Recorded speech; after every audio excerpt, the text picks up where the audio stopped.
Good evening. I'm Martijn Andrea, and today I chair the Planning Committee, which consists of 9 elected borough councillors, supported by a range of professional officers. It is the committee's responsibility to determine a planning application using current national and local planning policies and other relevant planning considerations.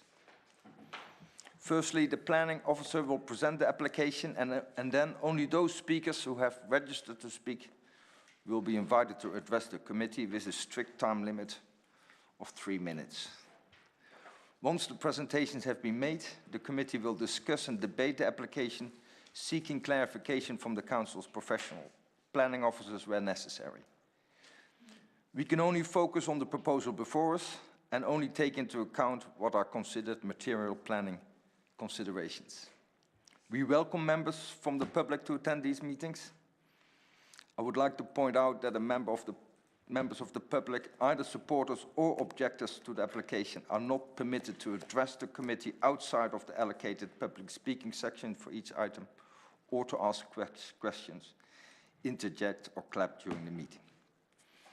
Planning proposals can often generate strong opinions, both for and against the development, but the committee business needs to be conducted in a professional and orderly manner without interruption from the public gallery. As chair, if there is a disturbance from the public gallery in accordance with point 5.25 of the council constitution, I have the discretion to, if needed, to take a number of steps which include and are not limited to removal individuals from the meeting and clear parts of the gallery. Thank you.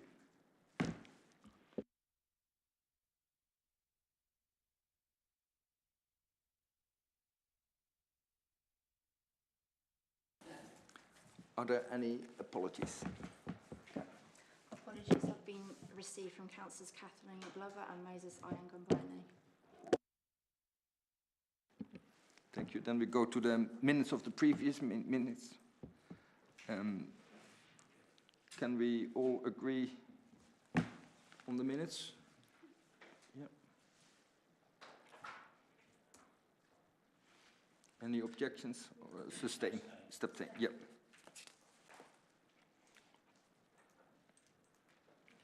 And I have to sign these ones at the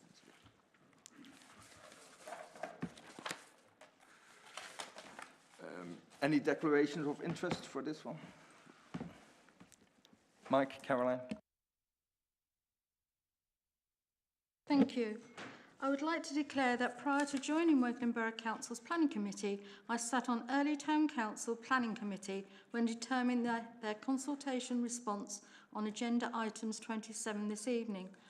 On this particular occasion, it wouldn't be appropriate for me to take part in that item, and I shall be withdrawing from the committee and leaving the room for its duration. And I'd also like it minuted that for the same reason I did not attend the previous meeting, as all 3 applications considered under agenda items 20, 21 and 22 had been considered and recommendations made by ETC Planning Committee on the 8th of July, at which I took part. Thank you. Thank you, Caroline. Mike, I imagine yours is going to be similar. Exactly the same, with the addition that I was the chair of the meeting on the 8th of July at Early Town Council when we made recommendations on agenda items 20, 21, 22 and 27. Thank you. Thank you. So you will both step out during Yes. the session? Okay, great. Thank you. Any applications to be deferred or withdrawn items? No? Okay. Then we move to application number 251346, which is 20 Culver Lane in Wokingham. Oh, yeah. We'll bring you back after the discussion. Yeah.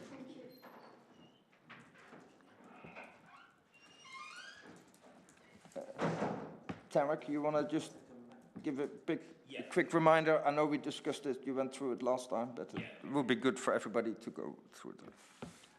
And then we have Mr. Marsh and Councillor Stephen Newton for speaking. Thank you.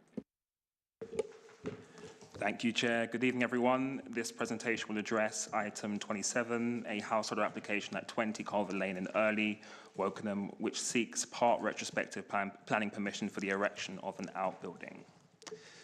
So here's an aerial image and block plan of the application site, which is located at the junction of Culver Lane and East Court Avenue. The subject outbuilding benefits from existing planning permission as outlined in green. The key differences between the approved scheme and the current proposal are outlined in yellow. That is that the height's been increased by 1 meter and 3 roof lights have been added. A front veranda will be installed and a set of front-facing French doors have been installed. Here are 2 block plans of the application site. The block plan on the left shows the structure that has been granted approval per the arrow, while the block plan on the right shows the proposed outbuilding. As can be seen, the new footprint and built form is similar to that was approved previously. Overall, subject to conditions, the proposed scheme is considered acceptable in all respects and complies with national and local policy as a whole. Thank you, everyone. Thank you, Tarek. Could I now ask Mr. Marsh to give your presentation?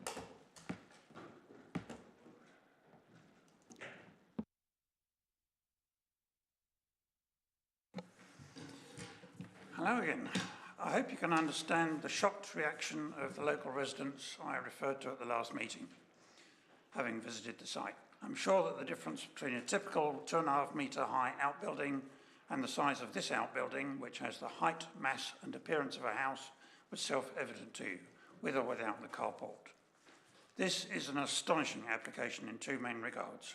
Firstly, the applicant has greatly increased the height and mass compared with the approved drawings in order to add a second habitable floor.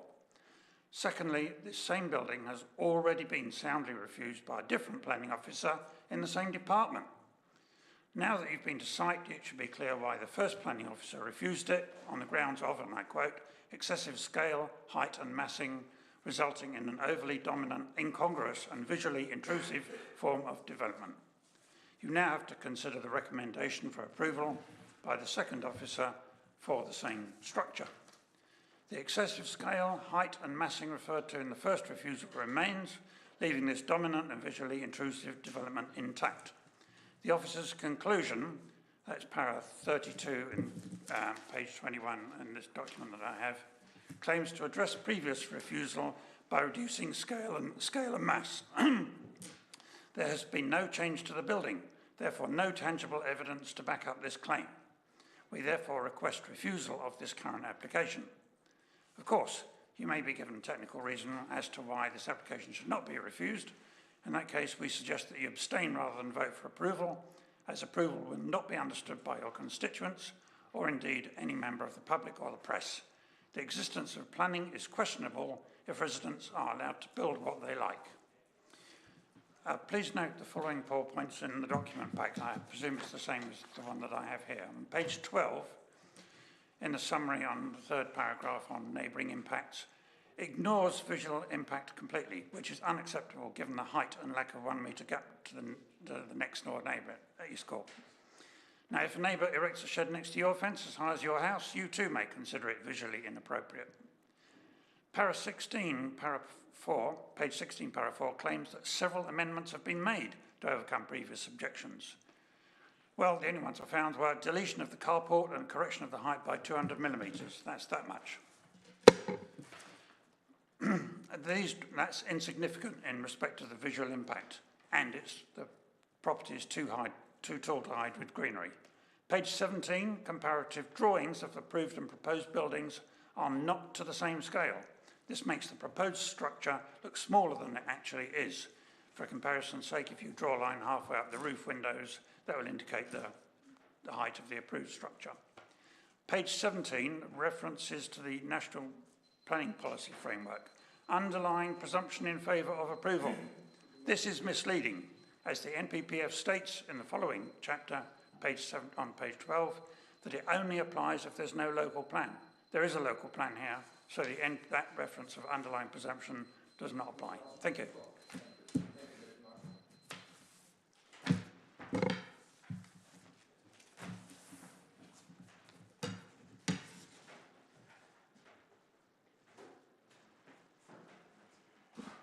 Stephen, You have 3 minutes, and I will have to stop you like I impolitely did with Mr. Marsh as well, if that's the case. Thank you, Chairman, and good evening, committee and officers. As has been mentioned, actually, this application has previously been rejected under application 250666 by a Working and Borough Council planning officer. And in all intents and purposes, nothing has changed since then. I hope that having visited the site is now evident to you how much greenery has been removed from the overall site, how large the building is compared to what was applied for in terms of height, width and overall mass, and from the way that the front door and windows have been fitted, it has every appearance from the street of being a standalone house, not an ancillary building. I'd also draw your attention to the fact that the building is less than 1 metre gap to the adjacent property at number 1 East Court, and it rather dominates that site now. There is significant adverse visual impact on the neighbourhood compared to the single-storey garage that was in this area previously. The suggested amendments to the building have not been made, and a tiny reduction in height would not adequately address this in my mind, and I'm sure in many others. I'd also, as has been mentioned, point out the drawings of the approved and proposed buildings are not done to the same scale, and this gives the impression that the proposed building is somewhat smaller than it actually is, and as you have seen it, you'll realise that for yourselves. If the committee is minded to approve, and I hope that you are not, I would ask that a condition be added that no commercial use is allowed. This has to remain part of the original house, as has been applied for, to be used as an ancillary building, and therefore could not be used for business purposes, could not be used for renting out, or indeed sold or leased in any other way, either for money or for anything in kind in that way. And it has to also be used by people who are linked and associated with the family of the occupants of the property. But as I say, I would ask the committee to reject this application outright. Thank you very much for your time. Thank you, Stephen.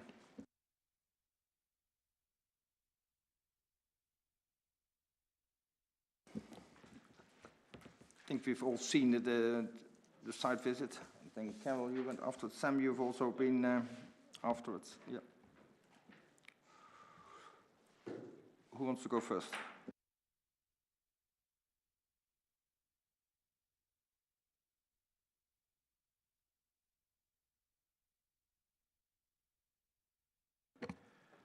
Having visited the site, I totally agree with all the comments that I've just heard. I think this is too big. It's not going to look. It looks massive when you're actually on site, and I think the message has got to be built to what you have approved. Otherwise, it's free for all. So for me, I don't think it should be approved.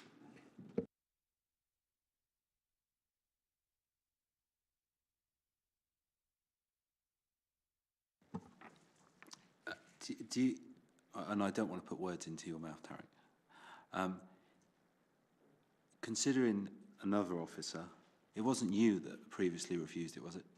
To confirm, it was me who dealt with the previously refused scheme. It wasn't another case. Oh, okay. Yeah. So what changed your mind? So mainly it was the omission of the carport structure.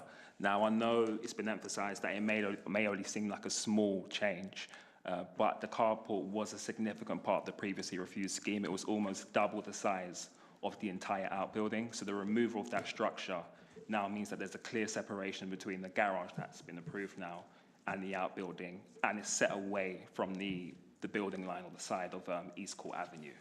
So yes, whilst it seems like a minuscule removal of just the carport, it was a massive element of the previous scheme that was refused. Because one of the comments made, when if you weren't going there to look at this application, you would think that was a completely separate house and that was number 1 East Court Avenue. You would not think that was part of that house which is on Culver Lane. It gives you that, it just looks and feels like a house. I mean, I think the garage being given permission was personally, I think it just looks messy to me. But I suppose the question we've got in front of us tonight, I mean, the carport to me doesn't feel like a big issue. I think the big issue is the height. But I mean, that to me is the big the big point here, because if it had stayed at 4 metres or thereabouts, it wouldn't be so dominant as it is. But the bit that we've got to focus on tonight is, does that extra metre constitute refusal? I think that's our only point. And does that extra metre constitute refusal, and is there harm? Is there sufficient harm to support refusal?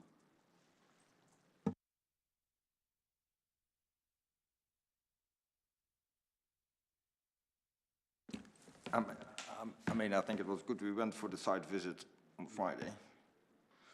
And one of the things I observed, I mean, I'd been there before, but I've seen it. You know, the garage is quite dominant from quite a few angles. And that had been approved. I mean, okay, we also approved it last week because it was only slightly marginal bigger. But that, from certain angles, that dominates the street scene. But notwithstanding, I mean, if you go look from the other side, it's a meter is there. But does it? I'm also not 100% convinced that if you would reduce by 1 meter, it would result in significant harm.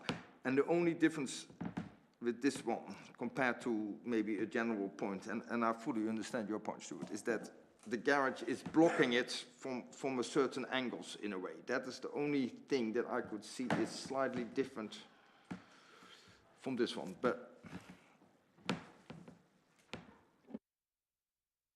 yeah, I think for myself, looking at the site, you know, it is definitely, it stands out on when you look at it on its own. But I think, I think agree with Wayne's point, it does look like a separate house, doesn't it? I mean, I think there's no getting away from that. I think, but the question is, you know, is the additional meter, is it material enough for us to refuse the application?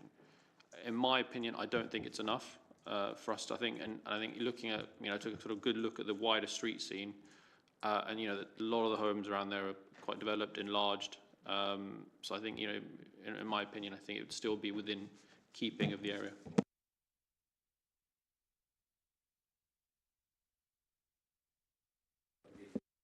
The existing house has got approval to go higher. That's already. we're not looking at that one. But you're right. But that's the point as well. So I'm a little bit leaning towards what Sam is saying at this stage. But because of the garage having, I think, you know, if you walk past that one, the garage is pretty dominant. This is a little bit tucked away. It hasn't got the carpool, so there's a little bit of space there. You could just, but I would argue that even if it was a meter lower, it would still be very. You would still have that dominant view that we would do. But I hear you as well, Stuart. But with respect, it isn't a meter lower. It's a matter of principle as far as I'm concerned. The scale and the mass on site is just evident. It's just there in your face. Yeah, and the fact that it's been built a meter taller than the approved plan is just, quite frankly, just taking the mickey.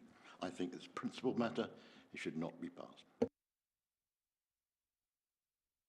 Chair, if I could just remind members that the conduct of the applicant and whether or not it's retrospective, etc., is not a material planning consideration, as frustrating as it very well may be for members.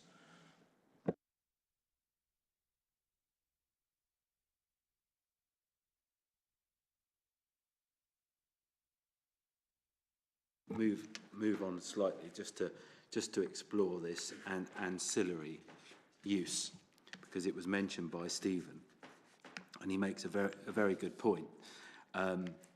It looks like a completely separate house. As I said, it could be number 1A, East Court Avenue. Just how strict, because I know in the past we've had problems in this area when enforcement get hold of issues with regards to ancillary. how far can we go on conditions that could restrict the use of that property? Thanks, Wayne. Yeah, I think the condition that's been recommended to you is as far as we would go, and even without the condition attached, that would still not prevent the local planning authority from taking enforcement action if a material change of use occurred to any part of the plot, building within it, part of the house, doesn't matter. Even if the application was permitted development and it was a couple of metres lower and in from the boundaries, but twice the footprint, we would still be able, as an authority, if reported to us, we'd still be able to investigate and progress enforcement investigation into any material change of use. So a condition in itself is a belt and braces approach, and any use, whether it be hairdresser, MOT workshop or a separate dwelling, if there is a subdivision that occurs or a material change of use occurs, then the council has the ability to act with or without condition.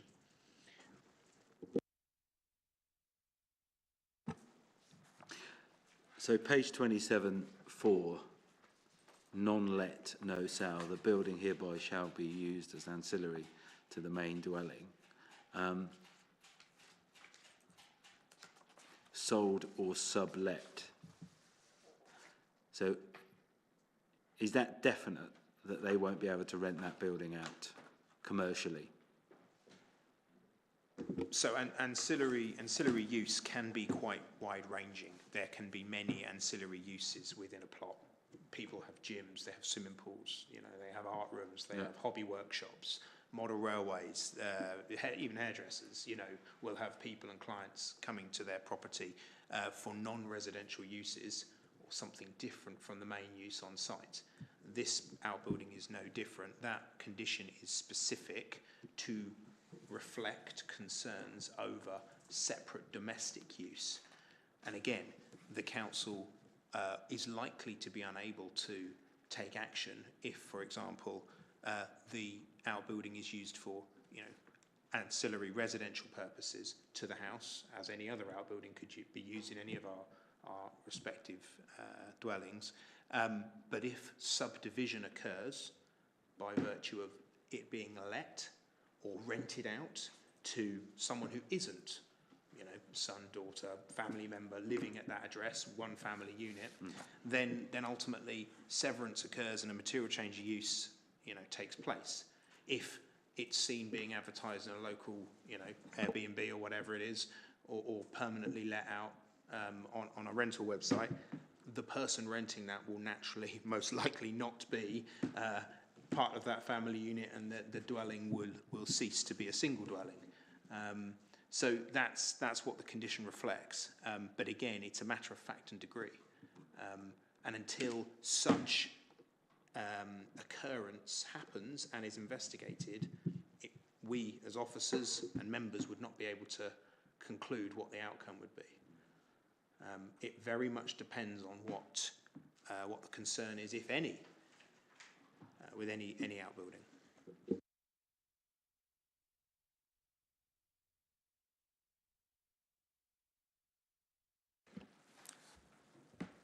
And Stuart, I'm with you on this one. It's not how I think planning applications should be done. That we do it retrospectively, and I think that is not the ideal and makes it very difficult. But on the other hand, I also hear, Craig, that for these matters, unfortunately, that is not a material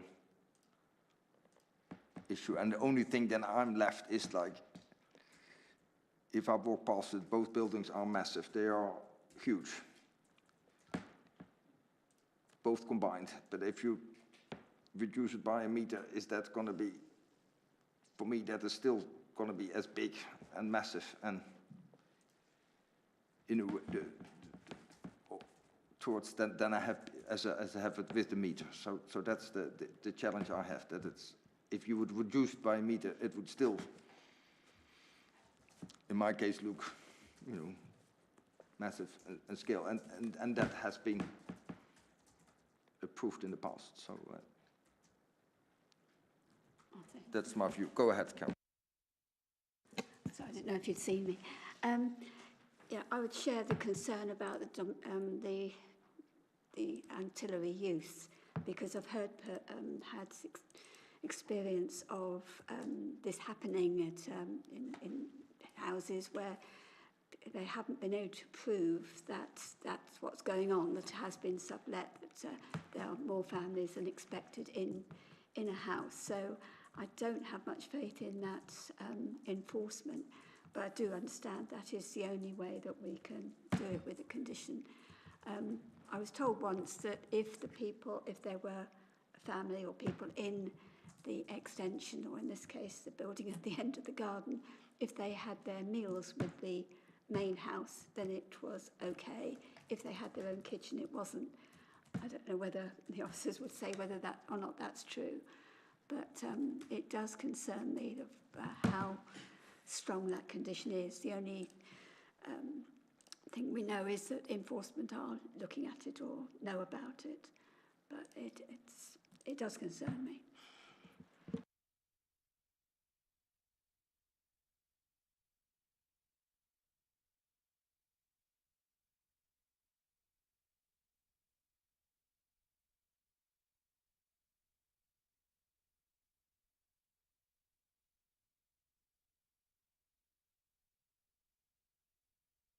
Could we put further, would we be able to put further sort of restrictions on, like you mentioned about the commercial, you mentioned like hairdresser, but could we put restrictions in this to say like they couldn't turn it into an office or any type of like more pure commercial use, for example, that wouldn't be allowed, or like a A3 or something? It would not be advised, because you'd be picking or having to identify specific uses for which there is many within similar use classes, and to be honest, it's not, you wouldn't necessarily design out every possible connotation within a condition. The system is there to catch a material change of use, whatever that may be. The planning application on its own, if you are seeking an ancillary outbuilding, you are seeking an ancillary outbuilding. You're not seeking anything else. So therefore, if something else came forward, it is contrary to what's been approved, and in addition, it would be in a breach of condition, as well as requiring planning permission in its own right. So that's kind of the best advice, Sam. If, for example, as I understand it, if for example, your wife, Brian, run, I don't know, a hairdresser's or a physio or blah blah blah in this, and you lived here, that's acceptable. It would come back to fact and degree. So if anyone was working from home, and if their work was, for example, hairdressers, physio, etc., then it would be a judgment call as to whether the intensity, level of use would constitute materiality. And if, for example, you were a hairdresser, hypothetically, and you had one visit a day, that would be no different from a normal domestic use. And if there was no audible disturbance, then it wouldn't necessarily change the use. However, if it was the other way, and there was people coming and going every hour, and it was a large building, and there was lots of noise of blow dryers, then again, you possibly will tip the balance, and severance or change of use will occur. But again, it's hypothetical. Even the courts just give you nice woolly tests. They'll just, each time they come back to it, it's just a matter of fact and degree on the particular circumstances. So without, I'm just reiterating what Brian said, to be fair, but without that specific example in front of you, it's all but impossible to say, other than to say you've got that condition.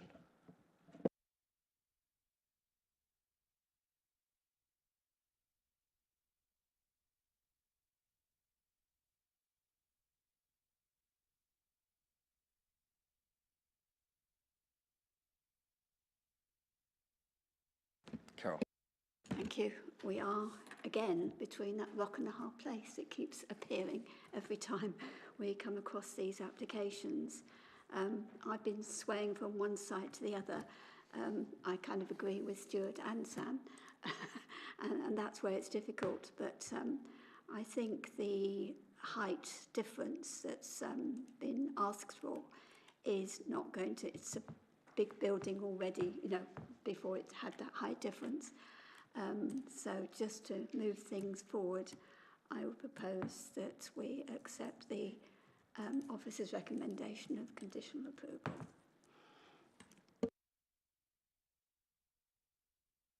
Do I have a seconder, Sam?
Okay, Brian, I think we now come to the last bit. Any other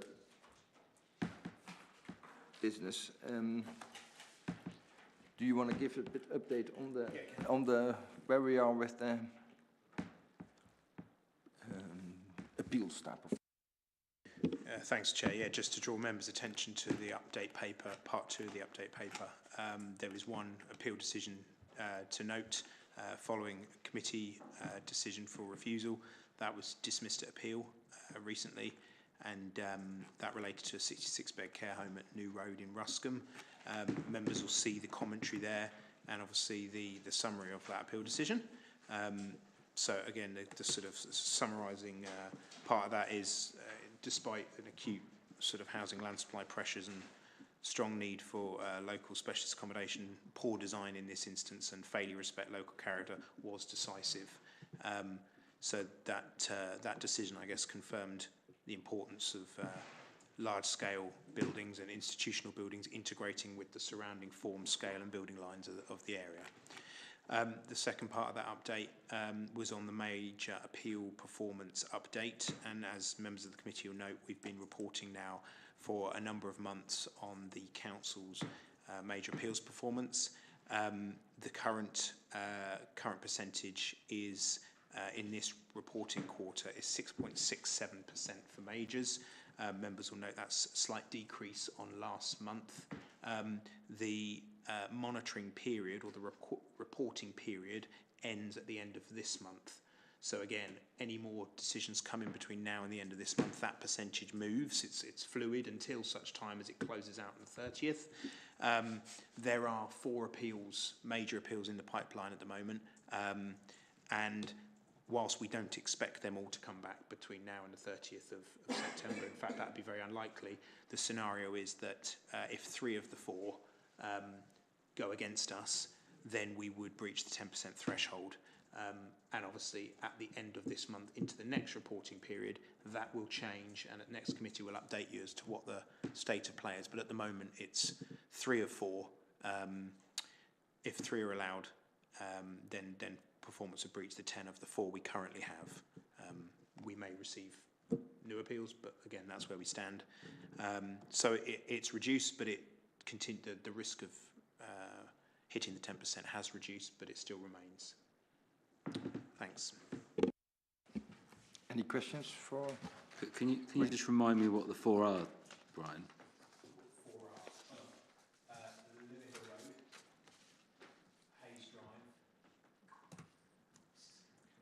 So Limmerhill, was that refused at committee? No. Was delegated. Yeah. Hayes Drive? Delegated. Yeah. We've got Heathlands Road, which is delegated. Yeah.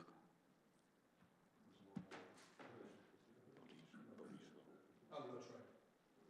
Lodge Road, Tate Lane. No, because but that's been deferred to September, so it can't be that one. But it's still an outstanding appeal that we're waiting for. You're thinking about the other one in Hurst. I'll check. Let me double check because it was the second one. I think it is. Right. Yeah, no. 4 outstanding appeals, major appeals. Oh yeah. That's it.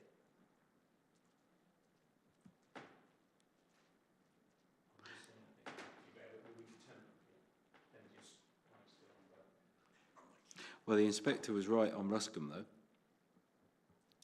I think he was right. We were right. No, that was I think that was the right answer. And, yeah, for that part. Mark, Caroline, anything from you want to add?